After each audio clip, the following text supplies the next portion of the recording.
Salam sejahtera, anda sedang menonton Awani Global bersama saya, Naila Hudab. Pada jam ini kita ingin membincangkan perkembangan semasa di Pakistan yang menyaksikan ketidakstabilan politik daripada undi tidak percaya, protes besar-besaran, peralihan kuasa dan krisis ekonomi. Semuanya dalam tempoh beberapa minggu sahaja. Namun dengan Perdana Menteri baharu, apa yang boleh kita jangkakan daripada Pakistan selepas ini? Adakah beliau mampu menangani ketidakstabilan politik dan krisis ekonomi dan apa mungkin kesannya kepada negara-negara lain? Dan sudah bersedia bersama saya untuk membincangkan politik semasa di Pakistan. Sudah bersedia Dr. Azharuddin Muhammad Dali dari Fakulti Sastra dan Sains Sosial Universiti Melaya. Terima kasih kepada Dr. Azharuddin sudi bersama saya dalam Awani Global jam ini. Pertama sekali, kita ingin melihat krisis politik di Pakistan ini. Bagaimana semua ini berlaku? Apa antara faktor atau insiden yang menjurus kepada krisis politik dan krisis ekonomi yang kita saksikan dalam tempoh minggu-minggu yang lepas ini? Terima kasih Nela. Pertamanya terima kasih kepada Awani Global kerana mengundang saya untuk memberi pandangan berkaitan dengan isu yang berlaku di Pakistan. Dan memang betul Nela, dia hanya berlaku dalam tempoh bukan berapa minggu lah. Sebenarnya isu ni dah pun mula berkembang sejak 2 tahun yang lepas secara perlahan-lahan. Tetapi kemuncaknya berlaku sekitar bulan Februari macam tu Nela. Dan of course sebagaimana yang kita tahu, apa yang berlaku adalah Imran Khan sebagai Perdana Menteri telah pun hilang kuasa kedudukan dia sebagai Perdana Menteri. Saya nak sentuh sedikit sebagaimana Naila katakan, kenapa isu ini ataupun hal ini boleh berlaku. So kalau kita lihat kepada sejarah kemunculan Imran Khan sebagai Perdana Menteri pada sekitar tahun 2018, beliau ketika itu merupakan antara tokoh penting yang cuba untuk menafikan kedudukan dua parti tradisional yang ada di Pakistan, sama ada parti Liga Muslim Nawaz ataupun PPP. Jadi kemunculan Imran Khan dengan idea untuk menghapuskan korupsi, menjadi middle path kepada politik Pakistan itu telah berupaya untuk menarik minat orang ramai, dan dalam masa yang sama Imran Khan memang telah mempunyai nama tersendirilah sebagai seorang selebriti, tokoh sukan yang penting di Pakistan. Jadi ini semua meletakkan Imran Khan mempunyai aura yang tersendiri, dan kemampuan beliau untuk memastikan parti politiknya berjaya dalam pilihan raya pada tahun itu membolehkan beliau menjadi Perdana Menteri. Tetapi selepas itu didapati bahawa Imran Khan tidaklah begitu berjaya sebenarnya untuk mengubah Pakistan, ekonomi Pakistan dan seumpamanya. Jadi kritikan-kritikan telah mula dilakukan terhadap Imran Khan, dasar-dasar yang diamalkan, dan korupsi tidak dapat dihapuskan sebagaimana keinginan Imran Khan. Jadi kritikan-kritikan itu semakin lantang. Malah paling lantang sekali beberapa bulan yang lepas apabila opposition party, parti-parti pembangkang telah pun bergabung. Tak kira apa ideologi mereka, sama ada daripada parti Nawaz, Liga Muslim Nawaz ataupun PPP, parti-parti Islam dan sebagainya, bersatu untuk menjatuhkan ataupun memastikan Imran Khan hilang kedudukan sebagai Perdana Menteri.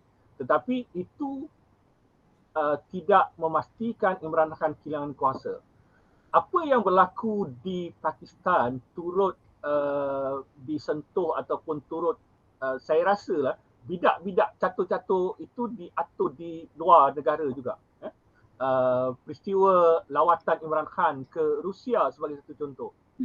Ini juga dianggap merupakan satu faktor penting kenapa wujud pertentangan ataupun pertikaian antara Imran Khan dengan negara-negara barat, terutamanya dengan US, dengan United States. Sebagaimana yang kita sedia maklum, ketika itu Rusia sedang berhadapan dengan konflik ataupun melakukan tindakan menyerang negara lain, dan Imran Khan dilihat memberi sokongan kepada Rusia, dan sejarahnya adalah Pakistan ni mempunyai hubungan yang rapat dengan Amerika Syarikat. Of course ada kaitan dengan apa yang berlaku di Afghanistan dan sebagainya. Tapi apabila Imran Khan membuat lawatan ke Rusia ketika konflik sedang berlaku, ketika isu melibatkan Rusia dan juga Amerika itu sedang berlaku, tiba-tiba Imran Khan melakukan lawatan ke Rusia. Jadi ini pasti sedikit sebanyak mencalar kedudukan Amerika Syarikat. Dan keadaan inilah yang menyebabkan saya fikir Amerika Syarikat mula melihat bahawa Imran Khan tidak inline dengan dasar Amerika Syarikat.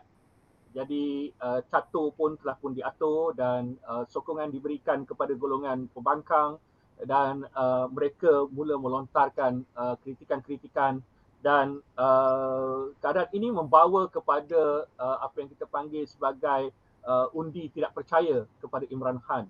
Ya? Walaupun Imran Khan berusaha untuk memastikan bahawa undi tidak percaya itu tidak berjaya, namun begitu mahkamah memutuskan bahawa undi tidak percaya wajar dilakukan dan akhirnya kita dapati bahawa Imran Khan kalah dalam undi tidak percaya itu dan akhirnya beliau terpaksa meletakkan jawatan. Itu secara umumlah Nailah tentang apa yang berlaku di Pakistan. Menarik, Dr. Azharuddin ada highlight mengenai hubungan Pakistan bersama Amerika Syarikat, kerana kalau kita lihat apa yang juga mendapat perhatian adalah apabila Imran Khan sewaktu beliau berdepan dengan undi tidak percaya itu, beliau mendakwa usaha untuk mengemukakan usul undi tidak percaya itu merupakan konspirasi antaranya didalangi oleh Amerika Syarikat dan ini sentimen atau naratif yang dimainkan tetapi mendapat sokongan terutamanya dalam kalangan penyokongnya. Pandangan Dr. Azharuddin terhadap naratif yang dimainkan ini? Pertamanya kita perlu menyedari bahawa secara tradisi Pakistan mempunyai hubungan yang erat dengan Amerika Syarikat. Sama ada untuk kepentingan strategik, ekonomi dan seumpamanya. Malah perkembangan yang berlaku di Afghanistan juga turut mempengaruhi kedudukan apa yang berlaku di Pakistan. Tetapi kalau Nailah ingat peristiwa yang membabitkan Osama bin Laden, ini saya fikir merupakan pencetus kepada hubungan yang agak tidak seimbang ataupun tidak sebagaimana sebelumnya. Tindakan yang dilakukan oleh Amerika Syarikat untuk menangkap ataupun menghapuskan Osama bin Laden yang ketika itu bersembunyi di Pakistan tidak mendapat kebenaran, tidak pun memaklumkan kepada Pakistan dan keadaan ini dilihat sebagai usaha untuk mencampuri hal ehwal politik ataupun keadaan di Pakistan. Ini bagi saya merupakan antara pencetus hubungan yang agak tidak stabil dan kurang baik di antara Amerika Syarikat dengan Pakistan. Walaupun ia cuba ditutup dengan hubungan-hubungan yang sebelum itu, tetapi saya fikir dia dah retak dah hubungan itu, ya. Tapi belum belah sahaja. Dia belah apabila lawatan yang dilakukan oleh Imran Khan itu. Tetapi dalam masa yang sama, kita juga perlu maklum bahawa tindakan Amerika Syarikat mempunyai agenda besar di Pakistan. Ini kerana kedudukan Pakistan yang begitu strategik dalam dasar Amerika Syarikat di Asia Tengah terutamanya, malah tidak begitu jauh dengan China, tidak begitu jauh dengan Rusia dan sebagainya. Jadi dasar Amerika Syarikat inilah yang sebenarnya memastikan kerajaan yang ada di Pakistan itu mesti satu nada dengan Washington. Satu nada dengan Washington. Terutamanya perkembangan yang berlaku berikutan dengan usaha China untuk mengembangkan pengaruh mereka di Asia Tengah dan ini pasti mempengaruhi fikiran pembuat dasar di Amerika Syarikat di Washington. Itu sebabnya apabila Imran Khan melakukan lawatan itu dan dasar-dasar yang dilakukannya, dasar hubungan luar sebelumnya berkaitan dengan negara-negara Islam, isu-isu Islam dan sebagainya, Islamofobia merupakan antara isu yang dibangkitkan oleh Imran Khan. Jadi dalam banyak keadaan isu-isu ini dilihat sedikit sebanyak mengganggu ataupun menjejaskan polisi Washington, tidak sama dengan apa yang ingin dibangkitkan oleh Washington. Jadi tidak hairan sekiranya Amerika Syarikat memberikan sokongan kepada pemain-pemain politik yang ada di Pakistan yang diharap dapat senada dengan Washington. Dan mereka melihat itu pada pemimpin-pemimpin tradisional yang sedia ada. Termasuklah parti PPP, Bilawal Bhutto dan juga pemimpin-pemimpin lain. Shahbaz Sharif sebagai Perdana Menteri hari ini. Jadi bagi saya itu mempengaruhi perkembangan yang berlaku di Pakistan, terutamanya dalam kalangan pemimpin-pemimpin opposition. Banyak lagi yang kita nak kupas mengenai dasar luar negara Pakistan terutamanya selepas kepimpinan Shehbaz Sharif pastinya banyak yang akan berubah selepas ini, mungkin kita boleh jangkakan itu. Tetapi Dr. Azharuddin ada menyebut tentang pihak pembangkang di Pakistan yang menarik untuk kita lihat ketika usul undi tidak percaya terhadap Imran Khan. Kita lihat sokongan dari pelbagai pembangkang yang tidak pernah kita lihat duduk bersama sebelum ini, antaranya Parti Sekular, Liberal, Sosialis dan Radikal Agama. Mereka bekerjasama membentuk sebuah coalition mungkin untuk menumbangkan Imran Khan. Adakah ini satu perkara yang biasa dilihat di Pakistan? Dalam masa yang sama, mungkin kita juga ingin melihat sedikit cabaran yang didepani Pakistan dari sudut demokrasi dan juga perlembagaan. Ada yang menggambarkan krisis di Pakistan itu sebagai constitutional crisis. Bagaimana kita nak lihat dinamik politik di Pakistan dalam beberapa minggu lepas ini? Sangat menarik kerana isu-isu yang berlaku di Pakistan itu memang mempunyai kaitan dengan perlembagaan Pakistan sendirilah. Bagaimana Imran Khan cuba untuk menyelamatkan dirinya dalam fasa pertama tu, apabila undi tidak percaya dilakukan dan fasa pertama beliau membubarkan parlimen dan sebagainya. Jadi itu dianggap sebagai unconstitutional, tidak mengikut saluran-saluran perlembagaan sebagaimana sepatutnya. Itu sebabnya mahkamah membuat keputusan kemudiannya Naila. Dan keputusan ini yang menyaksikan beliau terpaksa meletakkan jawatan. Jadi ini memang punya kaitan dengan perlembagaan atau krisis perlembagaan di Pakistan. Namun begitu, dia bernasib baik kerana dia tidak berpanjangan. Ini yang paling penting sekali. Krisis yang berlaku itu tidak berpanjang. Selesai dalam tempoh sekitar, let's say, plus minus dalam tempoh sebulan. Krisis itu. Walaupun of course ada perarakan-perarakan, kritikan-kritikan dan sebagainya, tetapi dengan berundurnya Imran Khan, maka dianggap krisis perlembagaan itu telah pun selesai dan Pakistan kembali dalam keadaan sedia kala. Tetapi Naila, yang paling penting sekali, Naila menyebut berkaitan dengan gabungan parti-parti politik daripada pelbagai ideologi ini. Dan Pakistan saya fikir bukanlah sesuatu yang terlampau asing sangat. Dalam keadaan di mana sokongan parti-parti politik terpecah, dia didominan, parti-parti perkembangan politik di Pakistan menunjukkan ada parti yang begitu dominan. Sekarang ini 3 parti dominan, dengan Liga Muslim Nawaznya, dengan PPP dan juga parti yang dipimpin oleh Imran Khan. Tetapi dalam masa yang sama terdapat pecahan parti-parti kecil yang lain. Pecahan ini pelbagai ideologi. Sama ada dia very Islamic dan termasuklah kalangan yang radikal, ada yang bersifat sosialis, ada yang bersifat liberal dan sebagainya. Dan cuma apa yang berlaku dalam isu berkaitan dengan Imran Khan ini adalah buat pertama kalinya saya fikir kita boleh lihat satu gabungan opposition yang sangat solid. Sangat solid. PPP bersama dengan, sebenarnya kalau PPP bergabung dengan Liga Muslim Nawaz pun dah cukup kuat. Apatah lagi ditambah dengan parti-parti kecil yang lain, opposition yang lain yang membolehkan dia merupakan sesuatu yang sangat solid. Termasuklah parti-parti kecil yang sebelumnya menyokong Imran Khan yang kemudiannya menarik diri, mengundurkan diri dan menyokong parti opposition. Ini bagi saya adalah satu kemuncak yang menunjukkan bahawa mereka tidak lagi ataupun perkembangan politik di Pakistan itu tidak lagi berpihak kepada Imran Khan. Dan kita sedia maklum Naila, Imran Khan merupakan Perdana Menteri ke-22 dan Perdana Menteri Shahbaz Sharif merupakan pemimpin Perdana Menteri 23. Kalau bandingkan dengan negara kita, kita hanya ada tak cukup 10 lagi pun. Dalam konteks itu 10 Perdana Menteri, dia dah ada 23 orang. Dan kalau kita nak ikut, kemerdekaan mereka dicapai 10 tahun saja dengan Malaysia. 47, 57. Tetapi jumlah Perdana Menterinya dah ada 23 orang. Jadi ini nak menunjukkan betapa dinamiknya politik di Pakistan itu. Itu daripada satu sudut. Dan Naila sentuh tentang demokrasi. Saya rasa dia menunjukkan satu tahap demokrasi yang bagi saya cukup luar biasa lah. Bagi sebuah negara seperti Pakistan. Bagi sebuah negara seperti Pakistan, tanpa menolak kita nak melihat bahawa mungkin kita akan sentuh nanti berkaitan dengan pelibatan pihak tentera, for example. Jadi hal ini merupakan satu lagi aspek yang perlu diberikan perhatian dalam konteks politik Pakistan.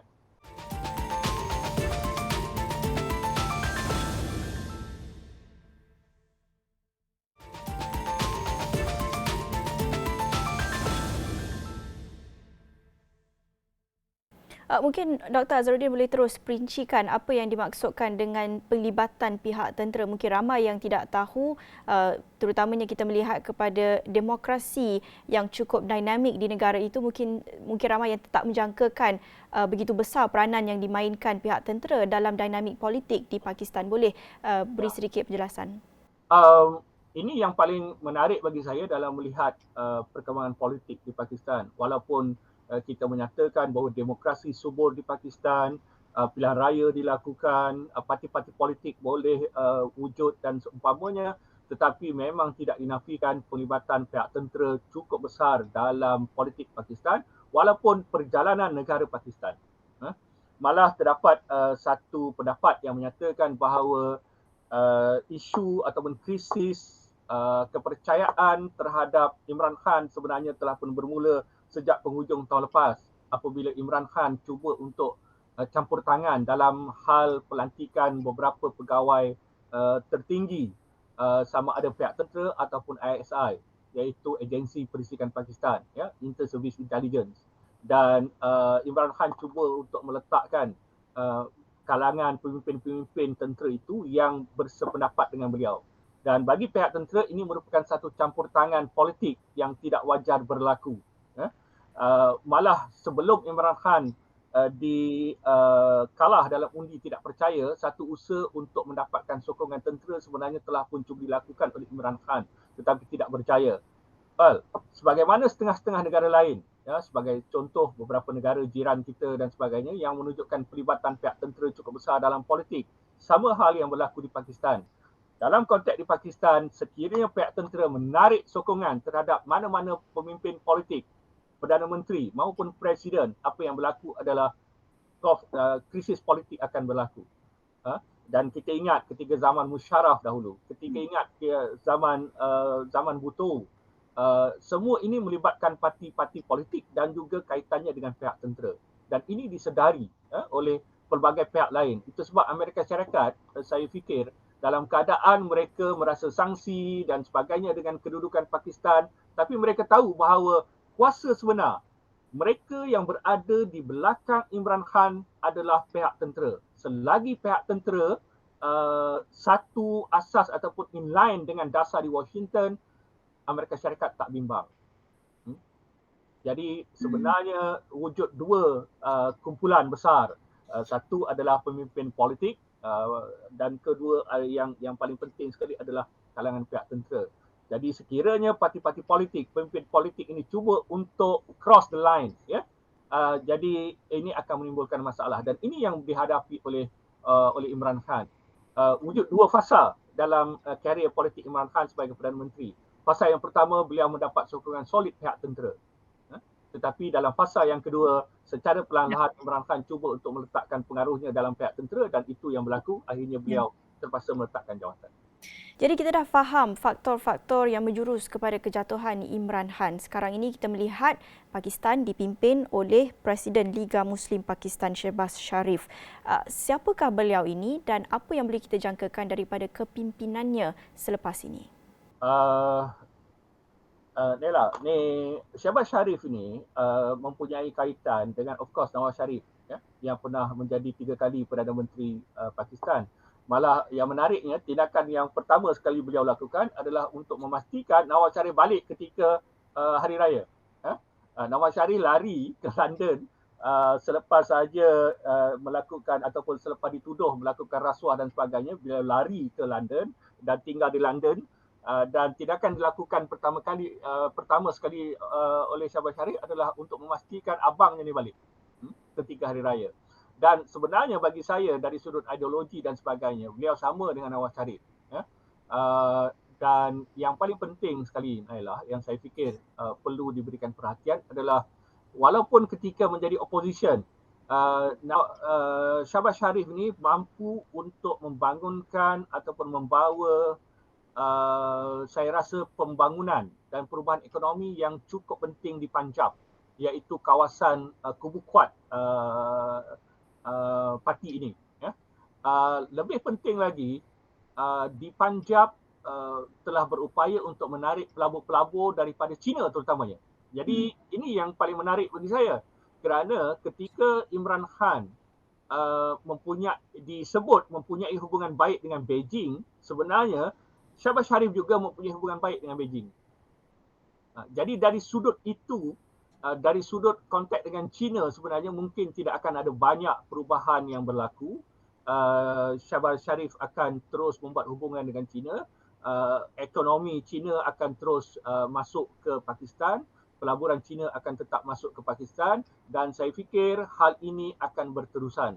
Dan sebagai seorang pemimpin yang dianggap lebih terbuka sifatnya, bagi saya dia berbeza sedikit dengan Imran Khan, dan saya fikir apa yang akan berlaku adalah Pakistan akan balik ke pangkuan Amerika Syarikat.